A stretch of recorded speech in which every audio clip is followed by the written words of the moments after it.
Okay, and we're back. The pie dough has had time to rest in the fridge and hydrate. I just wanted to show you, if you can see it, the way that the butter is in there. You can still see swirls and chunks of butter, and that's what we want. Okay, so I can get my camera to stay still. I am going to dust the work surface with a bit of flour. We need enough flour so this does not stick when we're rolling it out.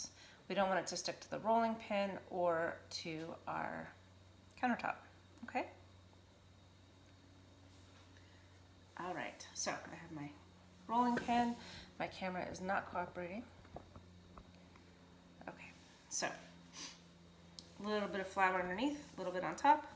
Okay, so we want to make sure that this stays nicely and doesn't stick to anything. So the way I roll out my pie dough, let me try this just again.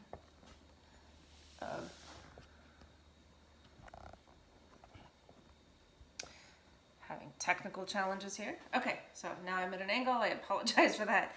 I might re-record this, but in the meantime, I'm just going to keep going with it. So I don't want my butter to get soft. All right, so I have my chilled disc of dough right here, a little flour on the top, a little flour on the bottom.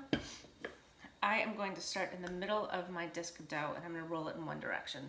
I'm not gonna roll it off the edge though. I'm gonna roll it to the edge and then stop, come back toward the center and roll it in the other direction. Now I'm gonna give my dough a quarter of a turn and the same thing. Center in one direction, center to the next direction, quarter of a turn.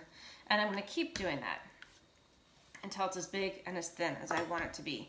Now the reason why I'm not rolling off the edges is because I don't want to pinch the edges. I want my dough to be one nice even sheet of dough. I want even layers of butter, even layers of flour. And by giving it a quarter of a turn each time I roll it, it helps to ensure that I'm rolling evenly. Because again, we're not rolling off those edges. We are just rolling to the edges and then stopping.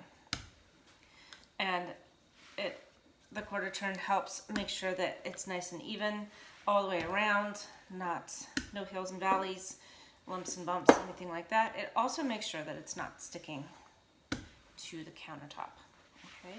Nothing quite like having a beautifully rolled out crust. You go to pick it up and it is adhered to your counter.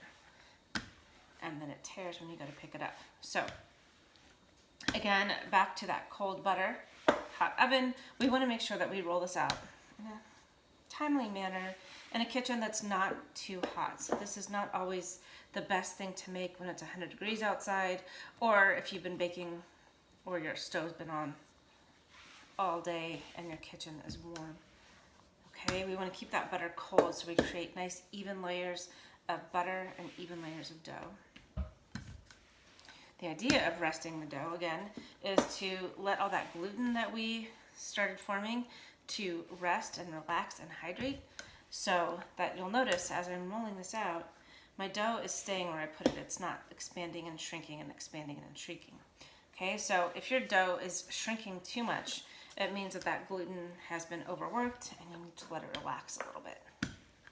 All right, so it's not perfectly round, which is totally fine because I can fix that once it's in the pie dish. Okay, so I don't know if you can see it. Let me try to pick this up. You can still see streaks of butter, and that's perfect. Chunks of butter here, streaks of butter here.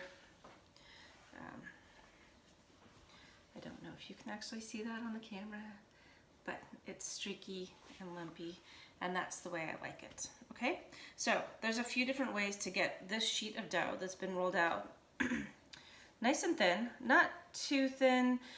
This is as thin as I would go. This is maybe 1/8 of an inch. A little bit thicker sometimes is good. This is good if you're doing a double crust pie.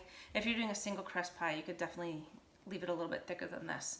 And then the way to get this pie dough into your pie dish, which I have right here, is you can do one of two things.